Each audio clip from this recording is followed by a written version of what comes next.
are not about him being a great human being, but all these conspiracy theories have dominated the conversation. And even those people who don't believe the conspiracy theories, there's still a sense that, that there's something shady, or that, that he's Yeah. not, as opposed to this amazing human being. That's what it did to me. Lex, I'm not can gonna I lie. That's how I can I feel ask a about it. question on that to Lex? Yes, William, go for it. Thank you, Lex. So Lex is like an expert in algorithms and artificial intelligence. So as you said, Lex, there's so many conspiracy theories around Bill Gates. Do you think that on social media, those conspiracy theories are a reflection of what the people on social media actually believe? Or do you think that that is the algorithm embedded in the social media, picking the most sort of controversial thing and pushing it to the top in order to sort of boost engagement? So is it the algorithm is driving the people, or the people are driving the algorithm? Beautiful question, and the answer is both. What I've seen from conspiracy theories is people love talking about them. The people who talk about them, they love it. So the engagement is super high. They get really excited. They're addicted to it. It's like one of the biggest topics that drives people to return time and time and time again to like Facebook groups and all that. So it's like the algorithm is feeding the conspiracy theories into people's like feeds, but then the people, because it's getting fed to them, are starting to believe them, and it's like this vicious cycle. And there's a certain threshold beyond which it gets like popular enough, I don't know what the number, I think the number is pretty scary. It's probably like hundreds of thousands of people believe this stuff, like some of the bad stuff. And like there's a certain threshold beyond which like your reputation is ruined. And I'm afraid that like Bill's reputation is not in a good place. And especially, this is really important, just William said brilliantly, this is really important because we're now hoping that, people take the vaccine, right? That's an important part of getting over this COVID thing. And Bill is kind of one of the faces of the vaccine. And if he doesn't have trust from the people, then it's like this, again, vicious cycle that results in like a lot of problem is counter to what he actually wants to achieve.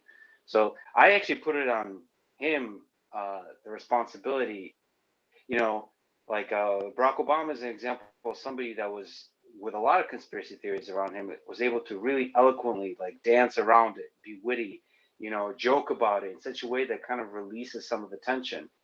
Mark Zuckerberg is an example of somebody who's not very good at it. So I think it's a skill, and it's something that I put on him, and like these leaders have to carry that responsibility because it has a lot of impact, I think, on the world, a positive impact. Yeah, totally. I am actually, that hit me when you were talking earlier about how even the non-conspiracy theorists are like, it's like they don't believe it, but they're like, oh wait, what? So it causes something in their head, right? And that did it to me. I was like, what? It's just, it brings this weird feeling, right? Like it's just an All awkward. you need is the seed of disbelief, and then it'll grow into something else. I want to hear from because this starts in 4 minutes. Bill Gates is going to be on Clubhouse in 4 minutes, everyone. So hang tight. You can choose to go and listen to the actual room. Please do if you can make it in there. That's pretty dope to be in there. But if not, this room is going to be used as an overflow. There's already 2.2 thousand people in here. So just to reset quickly, Bill Gates is on Clubhouse tonight at 9 p.m. Eastern Standard Time. That's in 4 minutes. This is it's going to become an overflow room, meaning that we're going to have someone in the other room overflow to this one because there's an 8,000 person cap on Clubhouse per room. Perhaps it'll be pushed tonight. Perhaps it won't. But no matter what, there's going to be a cap at the end, whether it's 9K, 10K, whatever it is. So, and then we're going to have a post game. So at some point, just so everybody knows on the stage, I'm going to move some people down, but I'm going to bring the people I moved down first in order just to add to the conversation. And I'm also going to include people in the audience. So you can tap on my head here, go to my Twitter and tweet at me. You're the one question with ask Bill Gates. And also you can live tweet at me so I can make sure to see who to bring up as well. That would help me a lot. Vic, actually, I see you're here. Vic, it's funny. You work at Microsoft, and I'm the one who told you about this. Now, you were like, what? Because you're on another stage. How does it feel to have the big boss come in here tonight? Dude, honestly, it's weird because I think, obviously, like, Bill Gates is synonymous with Microsoft, right? And you can't really separate the two. It's going to be Jeff Bezos to Amazon even after the fact that he's leaving, right? Even though he's still on the board. I was shocked because I think it's going to be a lot like what everybody's saying. Like, it's going to be kind of cookie cutter questions, like sent over executive questions that he already has the answer to. But it's it's surreal, right? Like, this opportunity actually let me, because Steve Ballmer, like, for those of you who don't know, Steve Ballmer was the second CEO of Microsoft. He was on Clubhouse about a week ago. And after that, like, he actually reviewed my white paper and vision document on the sports and live X space. And he and I were kind of going back and forth. And just the accessibility to some of these people gives you a little bit more courage to say, you know what, I want to talk to this person in a one-to-one scenario. So I actually reached out and I was like, hey, I want to spend 24 hours with you as an NBA owner, for me to understand the perspective of an NBA owner in sports tech and in sports, right? And he and I spoke on Monday. And so, like, that's like cool stuff that you're able to actually get access to these influencers and these executives that are actually on the news that we all kind of follow and kind of guys over, right? So it was awesome to hear about it. And thanks for the heads up on it, Farouk. And I got my workout in, and then made sure to jump on to get ready for it. Oh, man, I'm happy you're excited. I mean, we're all pretty excited, guys. So it's in a minute. So before I take someone else's, instead, I'm just going to refresh to see when it starts. I just want to let you guys know. So the Bill Gates overflow, and we're going to have a conversation. So even if you do end up going there, make sure you follow me or any of the mods here, and just tap your bell or whatever to find the room again. I invite the mods actually to stay here just so we can, if you want, but by all means, you can definitely go. And if I push you down the first lines, it's probably going to form 2-3 lines here. So everybody, I'm going to add you back. I'm waiting. It's going to start any moment. I'm waiting. So I was going to ask you someone else for the answer, but I'm going to have to apologize and because I'm curious to see when this start. Okay, it's 9. Let's see. Hold on. Farouk, do you mind as a mod, just in case I need to jump out and then come back in? Hold on. I'm going to follow you. I'm gonna make sure that you guys come back in. Hold on. 1 second. I just don't want to have too many moderators in the stage. I usually don't do it like that, but hold on. The room hasn't started. Give me 1 second, guys. It's 9 p.m. We're waiting on Bill Gates. Maybe in the meantime, someone wants to chime in. And as soon as he's on, I guess we're gonna cut this. Chris, what's up? Chris Lyons, I know you're here. I'm waiting for Bill Gates to come on so I can overflow it because we're expecting a lot of people. Hold on, guys, 1 second. It's pretty exciting, honestly. Let me see here. Fro, can I ask Lex a question in the meantime? Yeah, you can. I mean, if Lex is down, but yes, you can in the meantime. Sorry, I'm kind of out of it because I'm really waiting. I don't want to miss out. Interrupt us as soon as it starts, but just thought we'd continue the convo if there's a bit go of dead ahead. air. Of course, just to keep it going. Lex, like I think you're one of few people who like has been in touch with the Gates team, like setting up the interview. Like you mentioned before, as like people are joining, like they want to take your 3-hour proposal for an interview, like move it down to 15 minutes, and then really think about the topics. Like I'm curious, like what were those topics that they wanted to discuss as opposed to like the long list of questions that you had for a 3-hour interview? I'm curious, like how he's thinking about positioning himself publicly and what he may talk about tonight. Oh, that's a good question. Well, like for example, I had a question about when's Clippy coming back. Those good old hard-hitting questions that journalists ask. I feel outraged that Clippy has been removed from Word and he should come back. No, but that's actually a serious question they didn't like. But no, they didn't. We didn't get that far. I just said that I would like to wait until at that time I said at least 90 minutes, so I pushed it back from 3 hours to 90 minutes, and then we've been in touch since then, and then COVID started, and then after that priorities changed, and it's just I don't push those kinds of things. They didn't want oversight; they just wanted to see the questions, and that's it. And then the time limit was more about he's just not used to. There's a bunch of people that are just not used to this idea of talking for 3 hours, sort of the Joe Rogan model that you could just sit down, relax, and shoot the shit for 3 hours, 4 hours, whatever. It just seems like, wait a minute, this should be like a CNBC interview where you're there for 10, 15 minutes. You ask like some like current events type questions, and that's it. So I think people are more getting, like with Clubhouse and podcasting, people are getting used to this idea that you can actually sit and just talk, like, you know, in a relaxed way for many hours. But hopefully he'll come around. We'll see. I don't know if anyone's Bill seen him Gates. be interviewed as part of his book tour. I just was in an interview with him, or watching him be interviewed a few days ago as part of the climate change network that I'm in. And it was exactly that. It was 15 minutes. The toughest question that he got was, no, it was a little bit longer. It was like 30 minutes. And he did take some Q&A. But the toughest question he got was about innovations and why science and tech innovations there's been so much public pushback around nuclear, around the agricultural efforts that he's making. I don't mean to cut you, but I don't mean to cut you. No worries. I don't want to be rude. I've got the room if you want it. I got it. I got it as well. Okay. I got it as well if you guys want. Guys, I got the room. I got it. We're good. Bill is in, so I'm gonna start moving people. Hey, Andrew. Hey, Bill, you there? I'm here. How you doing? Great. My first time in Clubhouse. Woo! Welcome to Clubhouse. Oh man, we're so excited to have you. Well, thanks. I hear you have a drink in your hand. I do. I better not drink too much of it because I want to give coherent answers. No, it'll make what for are a you more drinking? entertaining conversation. It's totally fine. No, you're right. So, Bill, thanks for doing this. I just wanted to have a casual conversation, talk about everything that's going on, everything you've been thinking about. I know you're in the middle of this crazy book tour. We should talk about that too. But I should tell you, when we put this thing up on Twitter, the one thing everybody said to me was, Bill Gates has an iPhone.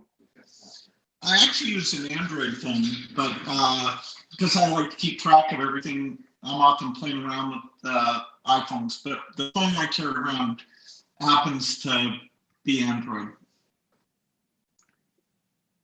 So Android versus Apple. Is this a religious thing though? Well, some of the Android manufacturers pre-install Microsoft software in a way that makes it easy for me, and they're more flexible about how the software connects up with the operating system. So that's what I've ended up getting used to. A lot of my friends have iPhones, so there's no purity. I know purity, and I know Paul, you're working hard on an Android version of this, right? We are. Yeah, we're so excited. Someone asked us the other day what the top feature we're excited to build is, and we said Android. Right. Yeah, I mean, it's so important, right? Especially globally. So, Bill, have you played around on this thing? I've had demos, but no, it's just in the last few weeks, it's come up a lot. A friend of mine was just in Steve Jobs Stories Clubhouse yesterday and telling me how much fun that was. Yep. Well, go ahead, Paul. Oh, I'm sorry. I was just going to say, yeah, that was an amazing room. It was a lot of the original engineers from, the original Apple and Mac team sharing stories about it. That was a great room. No, I'm sorry I missed it. I could have added a few stories there. I know. I can't even imagine what that would have added to the conversation. No, it was an amazing relationship. Steve was so unique. Well, I want to let you and Andrew speak, Bill, but I just wanted to seriously say how excited and grateful we are to have you be part of this conversation. Like we heard it was going to happen, and the entire team was just so excited about it. I know it's gone beyond that too. And I just want to thank you for everything that you've created, for the new book, for everything that you've added to the world. It's really changed so much of what we do as startup entrepreneurs. So just really, really grateful to be in the room with you today and to have you here. Right. And I'm learning about Clubhouse. So it's two things at one time. Well, any questions? We're here to help. So I'll pop back down to the audience, Andrew. But if I can help with anything, just let me know. Sure. Bill, question though for you about social media. Do you actually personally get to play around on social media a lot yourself? When people send you links, you end up, clicking through, scrolling through quite a bit. But I tend to go to, The Economist, the New York Times, pretty directly to my favorite news sources, more than people who just are using a feed to find the stories they read. So you don't have a burner Twitter account? Well, I have a Twitter account that I just mess around on, and then I have my official Twitter account. And that's true on most of the services, that there's the official me and then there's the messing around me. Are you ever a TikTok guy? I mean, did you see, the reason I'm asking this, I'm curious if you see, like, obviously right now everybody is fascinated about Clubhouse and the future of Clubhouse and what it's going to do. And Twitter's trying to do one and Facebook's trying to do one. But I was curious if you feel like you've seen over the years, like that you caught on early to that Facebook was going to be a big thing or that TikTok was going to be a big thing. No, I'll give my daughter more credit on TikTok.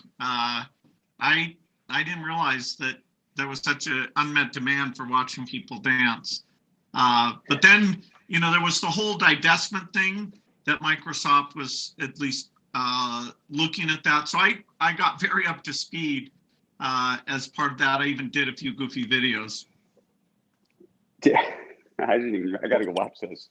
One thing that I have to mention is in the very first version of Clubhouse, my co-founder Rohan and I, Rohan's sitting in the front row here, the whole app was a single room, and everyone followed everyone, and everyone was a speaker, and we had a little alert set up every time a new person would join, because we always wanted to make sure that the conversation got started. So I would be on the phone with Rohan, we'd be like working, and I'd hear like a little alert sound, and I'd hang up. I'd be like, gotta go. And I'd hang up and I'd jump into the room and say, hey, how's it going? I'm Paul. How'd you hear about Clubhouse? And I always compare myself to Clippy. Just being there waiting for people, seeing if I can help. So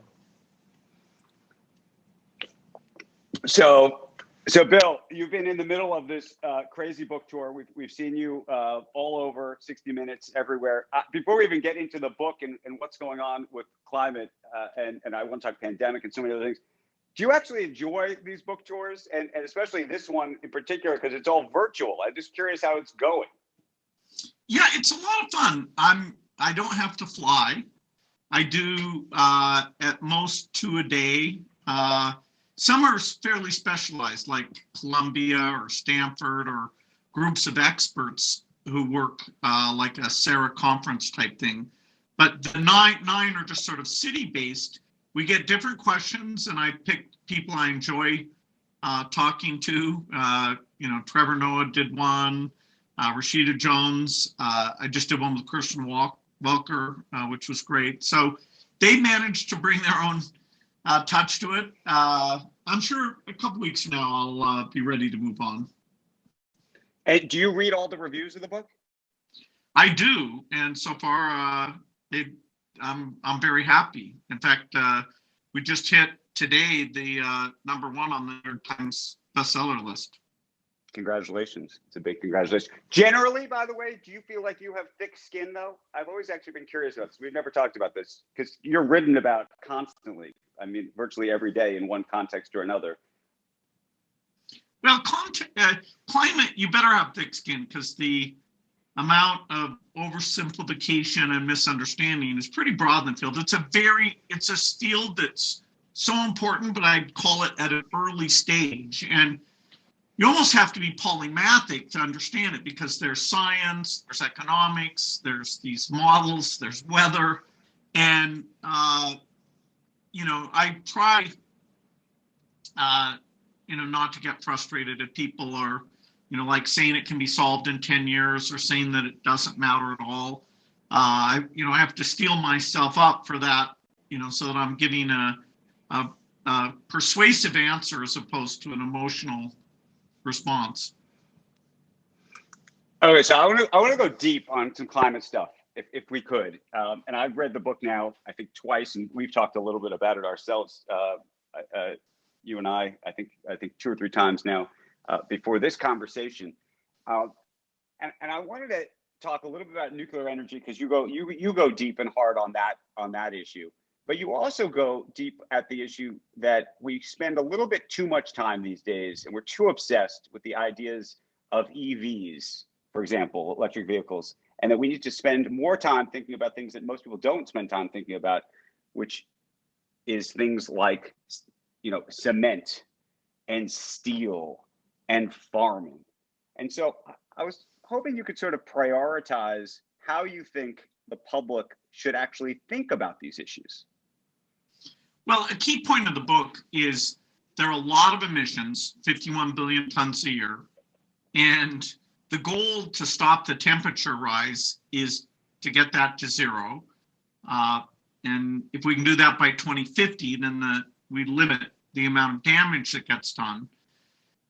Understanding all those sources, because zero doesn't allow you to skip any. If it was 50%, you would skip the harder ones.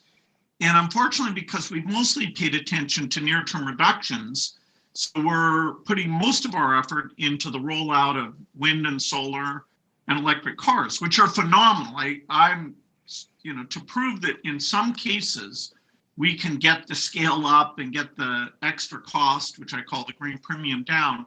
That gives us hope. It gives us a model for all the other areas. But we are deeply underinvested in areas like cement and steel that are way more emissions between those than all the passenger cars in the world. So on cement and steel, how far are we away? I mean, it feels like we basically haven't started. We basically haven't started. The Breakthrough Energy Venture got going in 2015. My commitment to the heads of state who did the event with me, where they committed to double the energy R&D.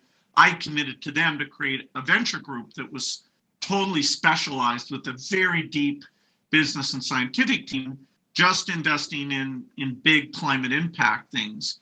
And so we've invested now in all the different areas. We found more in storage and in food than we expected.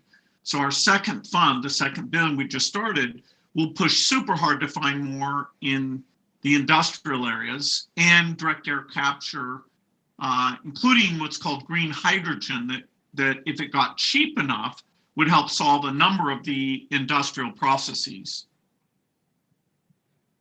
Okay, so let's talk about, you used a different phrase. I was going to call it carbon capture. You just said something else. How far are we away from that for real? Well, there's a company called Climeworks that if you pay about $600 a ton, they will take the CO2 out of the atmosphere, liquefy it, and put it down in a mineral formation where it'll stay for millions of years. And so to get rid of my own personal offsets, one of the things I did was pay them. I also pay for green aviation fuel so that when I'm flying, it's not, there's no net emissions. I'm using solar panels. I have electric cars now. So direct air capture exists. And I've invested in a lot of companies that are working in that area. We want to get the cost down at least to $100 a ton. But even that would be too expensive for most things. Elon Musk put out a challenge recently, which was great, to say, okay, who thinks they can get to the lowest price here? And a number of the companies I'm working with are going to try and win that prize. Did you just say you're an electric car owner? Yeah, I own. It's a kind of not an everyman's car. It's called a Porsche Turbo Taycan. But it's fun. Okay, so why Porsche and not Tesla? Everyone's probably gonna pick up on this. No, Tesla's a fantastic car. I bought Teslas for relatives. My very first car was a Porsche. It makes a certain sound. Tesla's the company that's done the most for electric cars, done a brilliant job, is Tesla. Okay, one more Tesla question. How far ahead do you think Tesla really is? Meaning, do you part of the argument about its valuation, about so much of Tesla right now, is that its battery technology and everything else is just, leap years ahead of everybody else, and that when GM and Audi and Volkswagen and everybody else and BMW and Toyota get there, they're still going to be behind. You buy that? Well, for the key components, there are people like QuantumScape that, although they're not shipping yet, they've got a strong valuation because they have a better battery. Panasonic, continues to improve, continues to supply lots of people. So I don't think there'll be only one electric car company. I was very impressed that GM said that by 2035, they're going to stop making gasoline cars. So the amount of creativity by all the car companies going into this, partly because Tesla has shown that the market is there, it is phenomenal. That category, what I call the green premium, will go to zero because the upfront costs will go down. There'll be more charging stations. There'll be quick charging. And so the idea that you no longer make gasoline cars, that people don't rebel when politicians or CEOs say that's coming. So you're personally offsetting your own carbon use. You're spending something on the order of, I think, $7 million a year to do that? That's right, which I don't pretend that kind of brute force approach works for everybody, but I have found, truly gold standard permanent emission reduction so that I am helping to bootstrap those technologies, become a customer and get the price down. And even going through that process to zero out my emissions showed me how immature some areas like green aviation fuel are. I'm now by far their biggest individual customer, and I've gotten them to go to more airports than they were in before.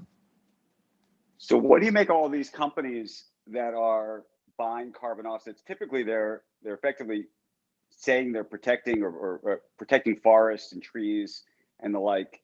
Is that real to you, or is that carbon offset theater? It's fantastic that companies are buying offsets. If you go back 5 years ago, almost nobody was doing that.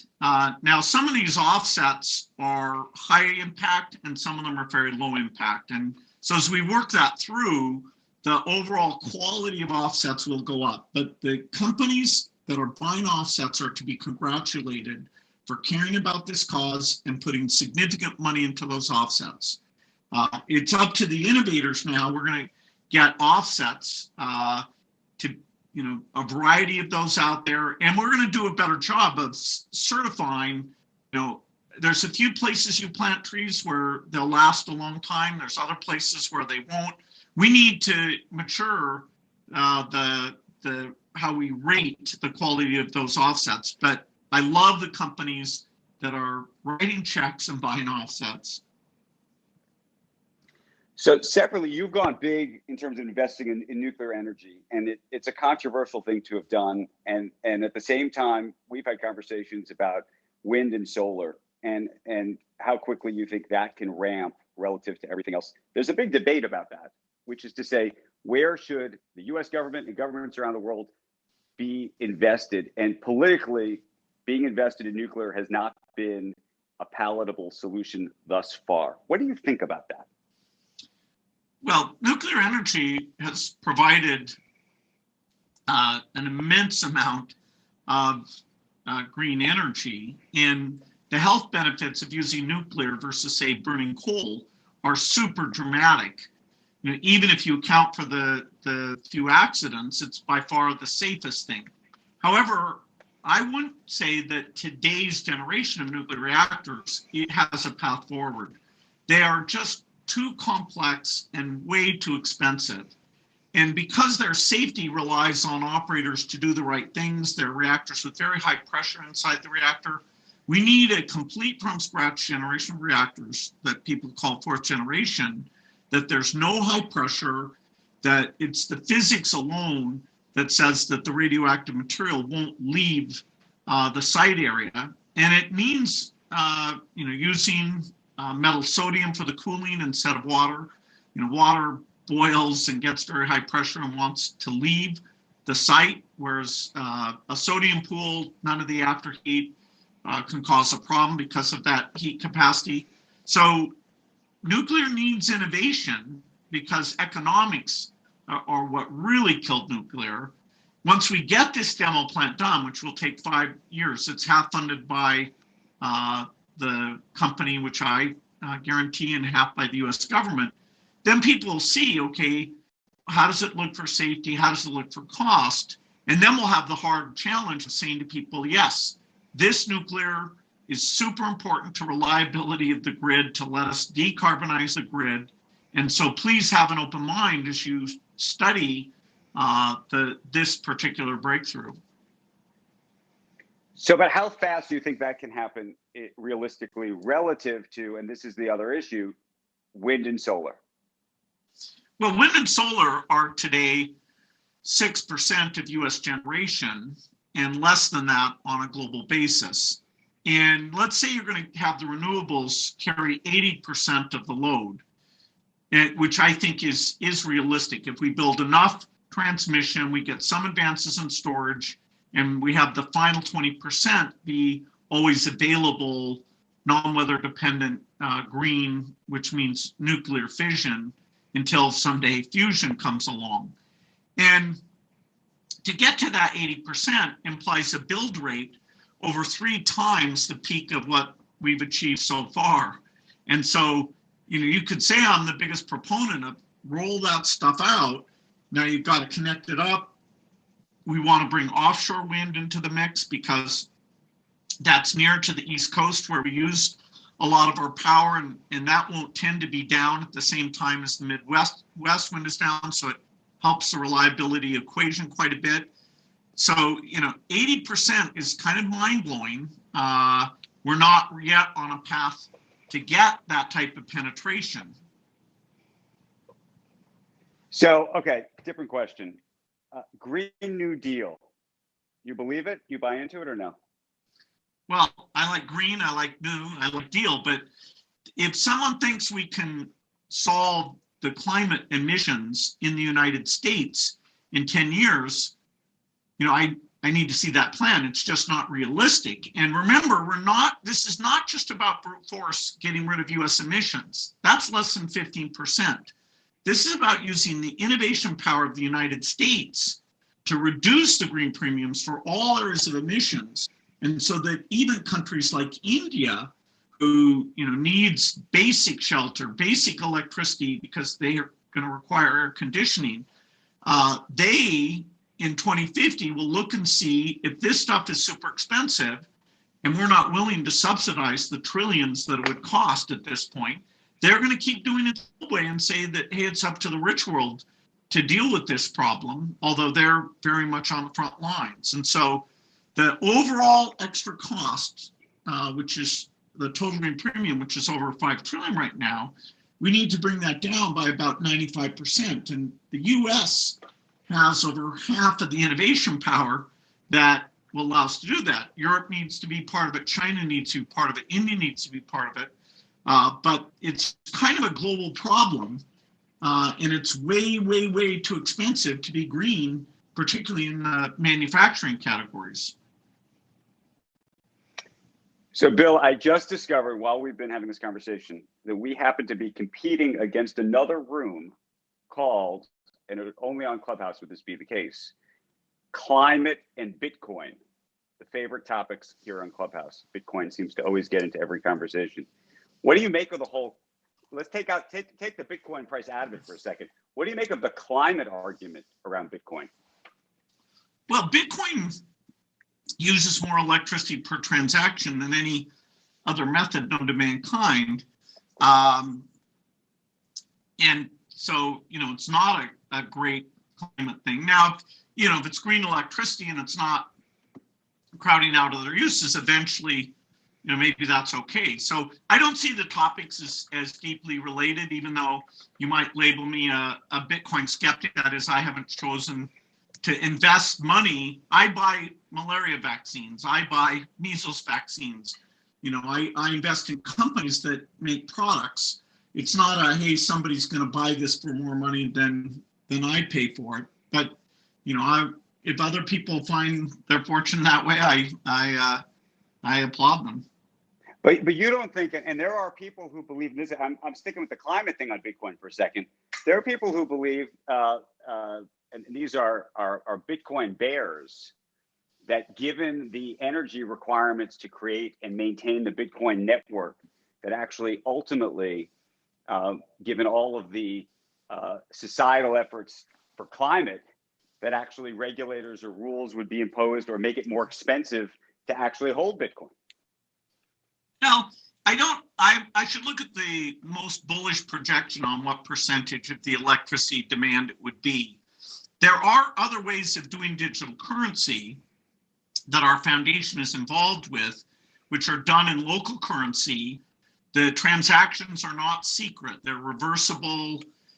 You can't use it for ransom or things like that. And yet the transaction fees are so low that it's empowering the poorest. So, we worked with India to do their digital currency. We're working with all the countries in Africa. So I'm a huge fan, the biggest investor philanthropically in digital currency, so that financial services are available to everyone on the planet. And you've invested a ton, but by the way, what we haven't talked about is batteries. You've invested a ton in batteries and frankly lost a ton in batteries. Why? Well, if you fund enough battery companies, you can take a large fortune and make a small fortune. So look, it's a hard area. And when we say batteries, remember there's two markets for batteries that their requirements are utterly different. One is a battery for an electric car, where the weight and the size and the not having a problem when you have a crash are key parameters.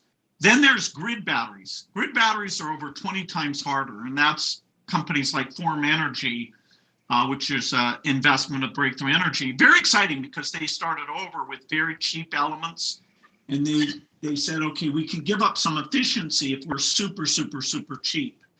And of course, you don't have to use a battery to store energy. You could use a heat store, like a company called Malta that Breakthrough Energy helped spin out of Google. There's unusual ways of storing energy, like QuidNet wants to pressurize water underground and have that pressure come back, almost like pumping water uphill, but here you can do it almost anywhere. So if you take storage broadly, yes, I'm by far the biggest investor in all these different storage approaches, because that's got to be an element of having this gigantic green grid. For example, when Tokyo gets a typhoon, wind and solar would be off for 7 days, and yet, that's a challenge. You don't want people to freeze there like they have been in Texas. Talking about, I wasn't going to just talk about Texas, but let's talk actually about food and farming. I was just reading, you happen to be the largest farm owner in the country now? Yeah, don't think I personally went around. It's not a Green Acres type story. My investment team buys a broad set of assets, and a number of small farms, big farms have gotten into that portfolio. But that's my delegation to them, and so it's a significant asset. Okay, but now Bill Gates is a farmer. So how do you think about that? What do you do with all the cows? I'm not sure how many cows we have, but whatever product category you're in, you face competition. So if people can make artificial meat that tastes as good and costs less, even ignoring animal cruelty and some of the health benefits and the greenhouse gas benefits, that's just a form of competition. I don't know if that can happen, but so far, Impossible Foods, Beyond Meat, and several others like Nature's Fine are doing food production in novel ways. And so that, could just be an overall helpful thing in terms of bringing the cost of food down. In terms of farming in general, we're likely to use some amount of biofuels, and so that's an additional demand. Probably not ethanol, because that ended up having fairly high emissions. Although, there was a lot of it that was made. But I don't think farming in general is a bad business to be in. I want to pivot in a sec to talk pandemic with you and just the future of the world and how you're thinking about so many other things. But you know, for me, this book, How to Avoid a Climate Disaster, was an education. But I heard for you, the book that was your education was Weather for Dummies. And I wanted to understand why that was. What happened? Well, I read a lot of books. I highly recommend Weather for Dummies. I highly recommend Václav Smil, whose best book is Energy and Civilization. The Dummies books, you know, it's an ironic thing. They do a very good job reminding us why clouds gather, what the types of clouds are, why it rains around mountains.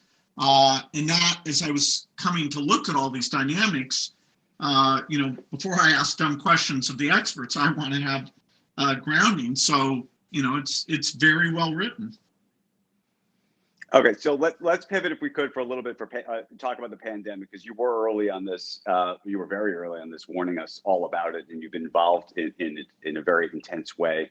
And I think hopefully there are people on this call that have gotten the vaccine. A lot of people waiting desperately to get the vaccine. You've gotten the first shot, right?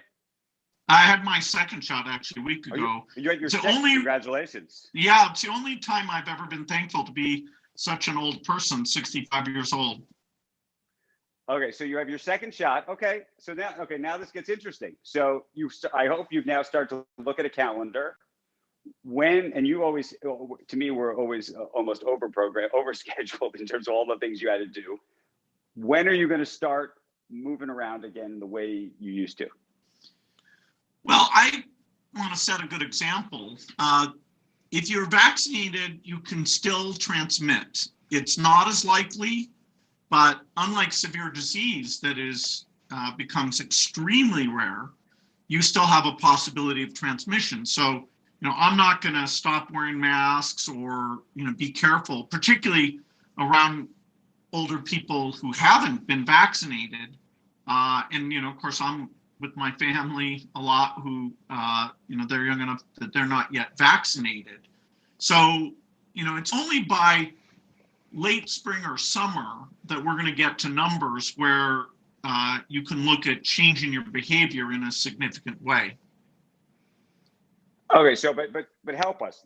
If you were looking at a calendar now and you had to talk to your assistant and say, okay, we on this date is when we're going to start thinking about whether we make a trip here, whether we go here, whether we start having meetings.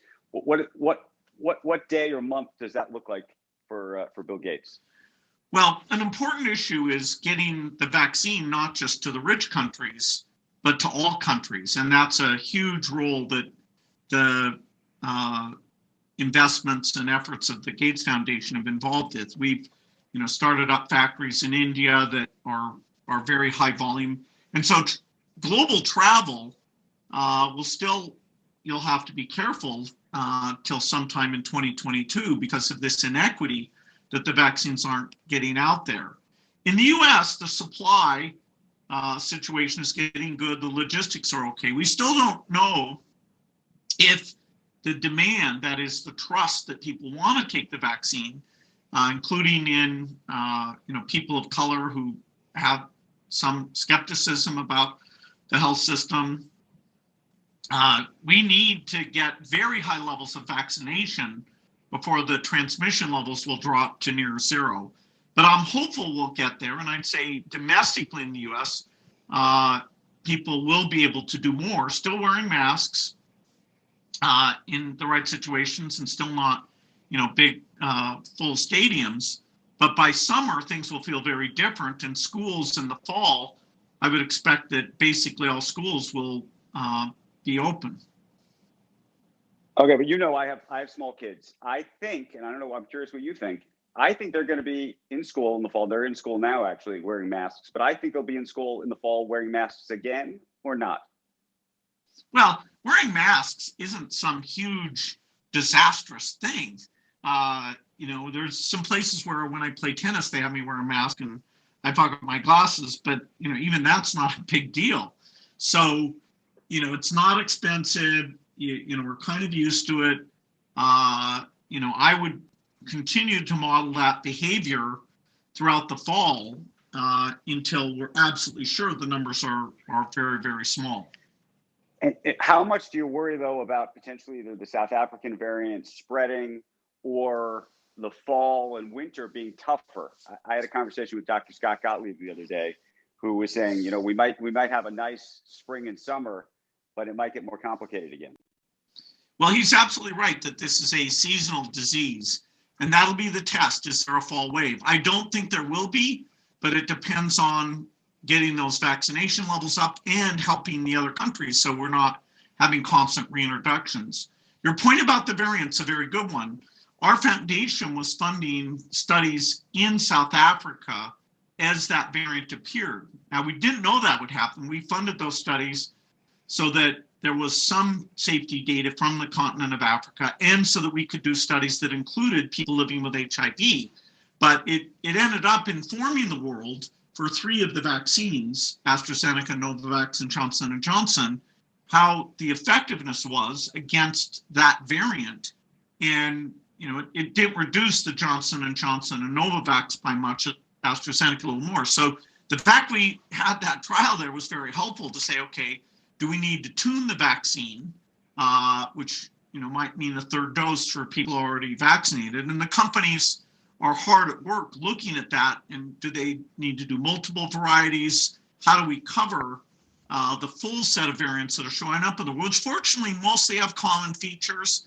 And so it looks, this isn't like a disease where you'll need a 10-valent vaccine with 10 different forms. At most, it'll be 2 or 3.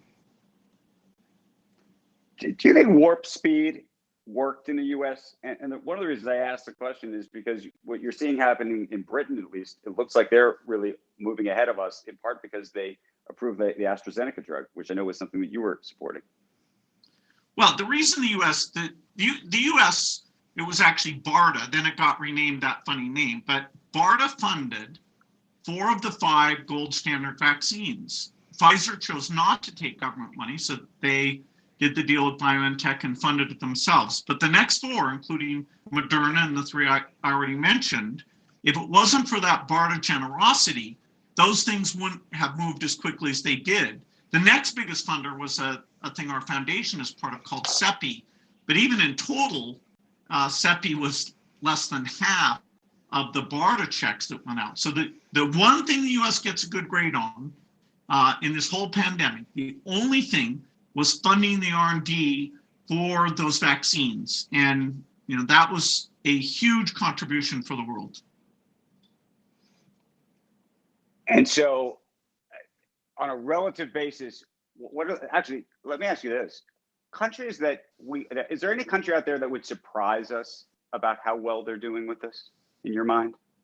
Well, Australia, Vietnam, New Zealand, every country is doing something right. But those 3 caught the disease early instead of having the idiocy of doing the travel ban and then not testing the people who came in.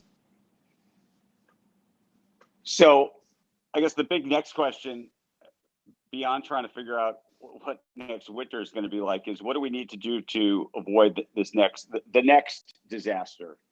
And what do you think that could even be or look like? How often do you think this is going to happen to us?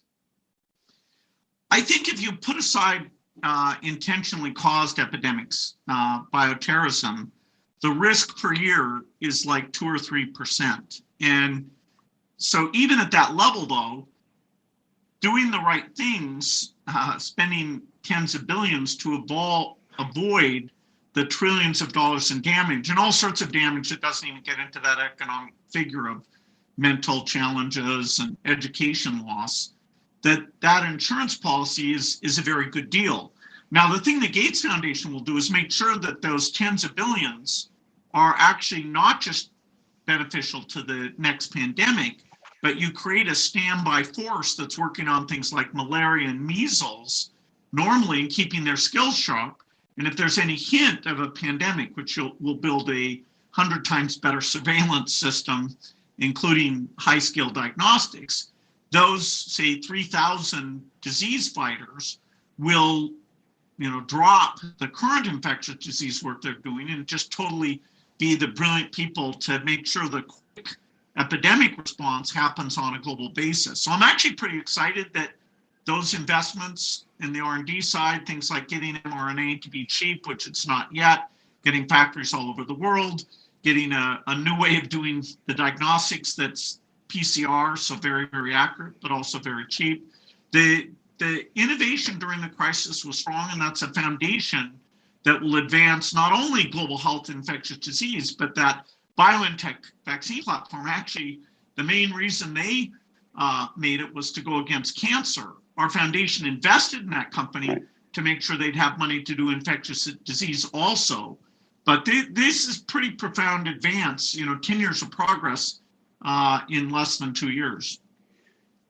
Okay, putting the science and innovation part aside for a second, I have a behavioral science question for you, which is, do you think that the world, or let's just take the United States, learned a lesson in this so that we're actually going to be better off next time?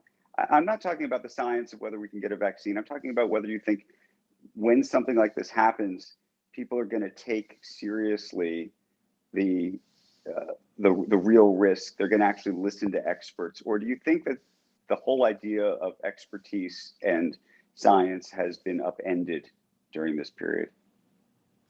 Well, I think the quality of leadership you have during a crisis matters. If a leader is willing to share the bad news, if the leader, is really getting the data out, encouraging more testing to be done, not having a testing system where you don't get your results within 24 hours.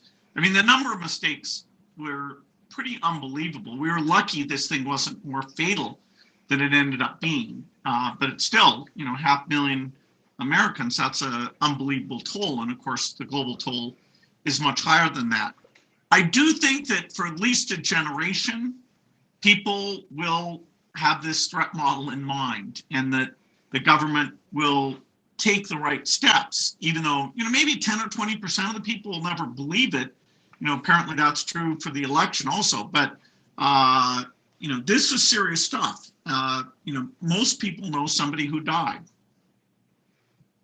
Is there a leader that you think actually did a good job in this? And I'll throw a leader out. I'm in New York right now, and it's also, that's also gotten upended, which is a lot of people looked at Governor Andrew Cuomo in New York and thought that actually, putting aside what happened in the first month and a half, that he actually had done a very good job of being what people thought was transparent. And now there's questions about, frankly, whether he was being that transparent at all.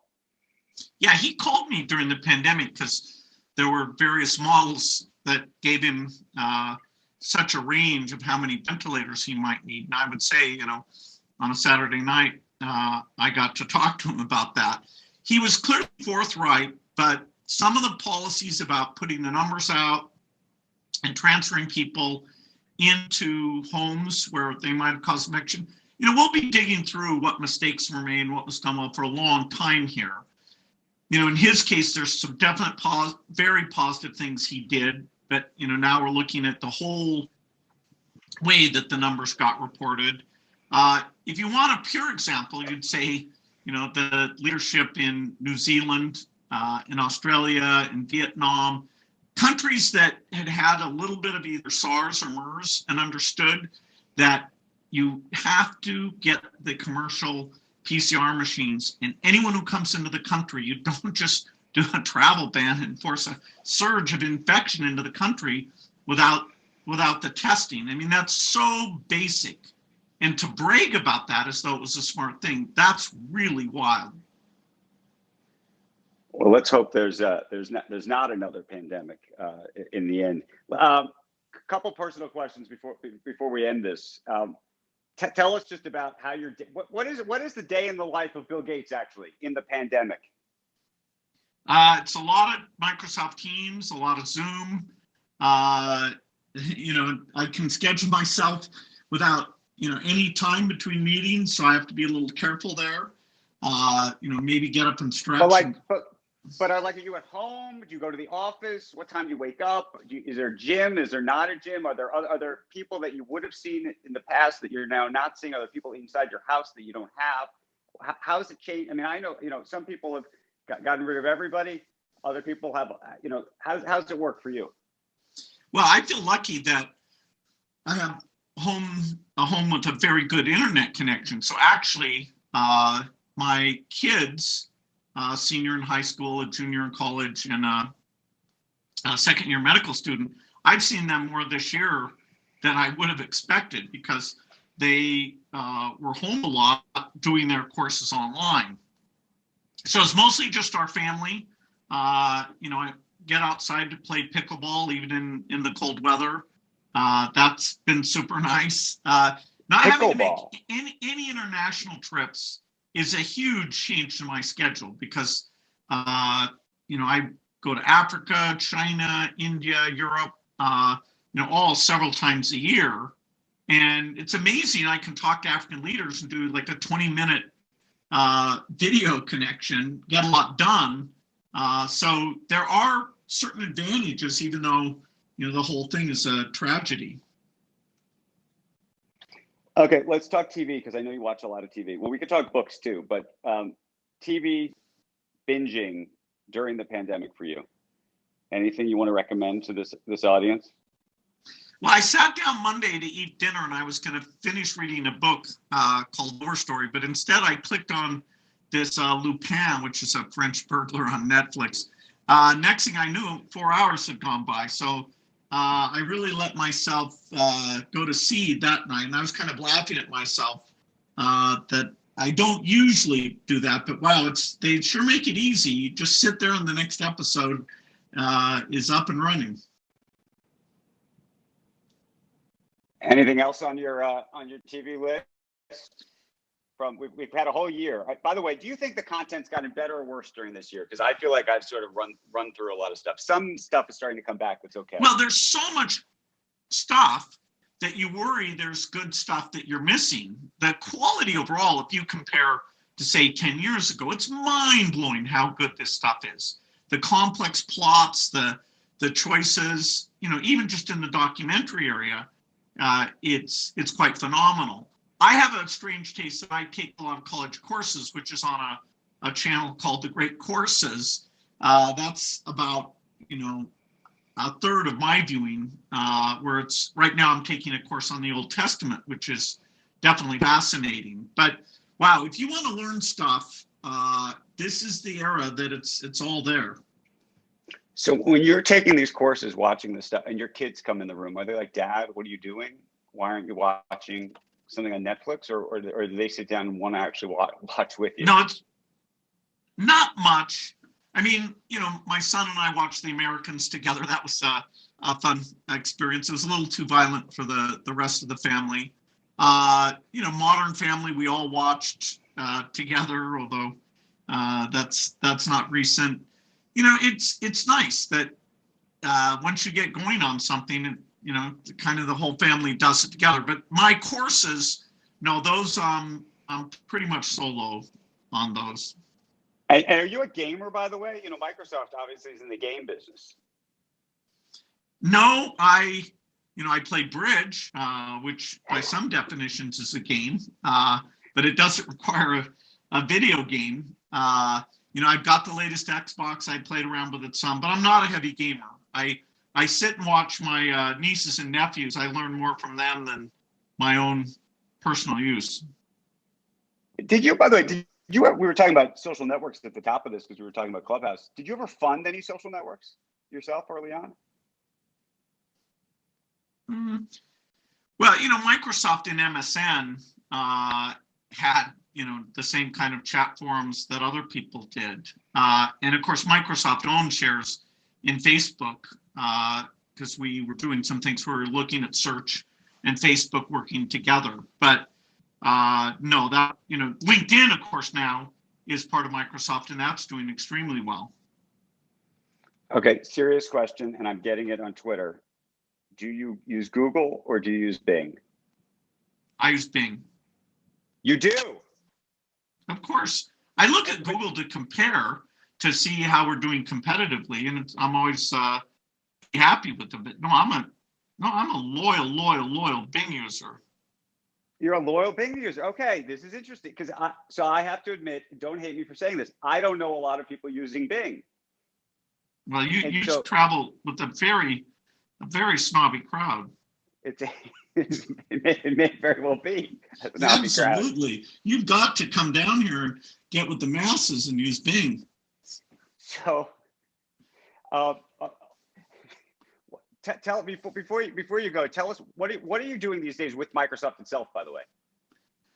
Satya makes it a lot of fun for me to do product reviews. So often stuff that's we're planning the next year or 2 years of things, the really high reach stuff.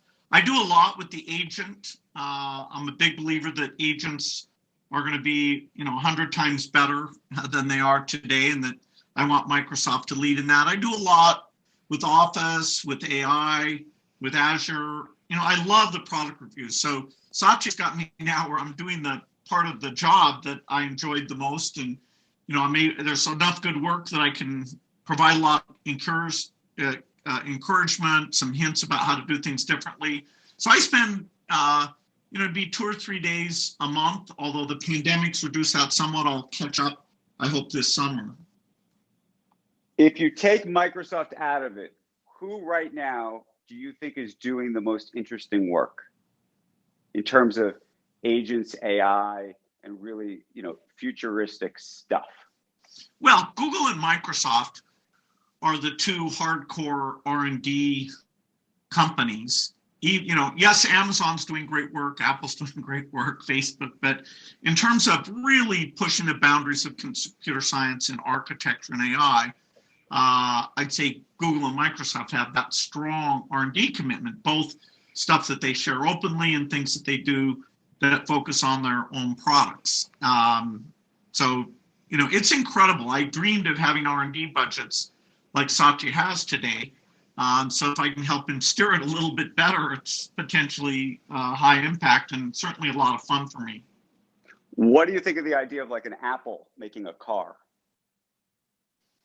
I doubt they'll make the same margin they make on the iPhone. Autonomous cars still, how quickly that catches on and do people own cars, that's unclear. Electric cars, that's clear. Over the next 20 years, dramatic shift. Autonomous is still the one where which countries it catches on first, how safe is it, that's open. So, even though Google got in there with way more early, maybe Apple can make a contribution there. Usually you do products, you don't want to be the 100th one to do a product. So you've got to have kind of a unique take on a product if you want to get Apple-like margins. Is there a piece of tech in your life right now that you use that's new or cool or different? I was asked this question the other day, and my answer was I'm wearing an Oura ring. I don't know if you know what that is. It's this. I wear my Oura ring every night. I check my REM sleep. I sometimes fall short. I try and think, hey, did I snack too late? No, I'm addicted to Aura's feedback. Hold on. How are your numbers? I'm on a 7. Not too good. It often says to me, it says to me in the morning, it will be okay. And I always know that's a bad sign. That is a bad sign. Mine says go easy. That's what I got today. Go easy. So I don't know. I want to thank you for this conversation, Bill, and to tell you to go easy. We appreciate you joining us. This was a ball. I hope we have an opportunity to do this again. Frankly, I hope we have the opportunity to do this in person sometime soon when the world does go back to normal. But thank you, and thanks everybody for joining. This was a lot of fun, and if you do have a chance, and I will push it for you, Bill, because I enjoyed the book. I know you've become a book influencer. Somebody actually just sent me a text saying they're buying Weather for Dummies, but Bill's book is called How to Avoid a Climate Disaster. So thanks again. Thanks. That was great. See you guys. And Paul, thank you for making this all happen and hooking it up.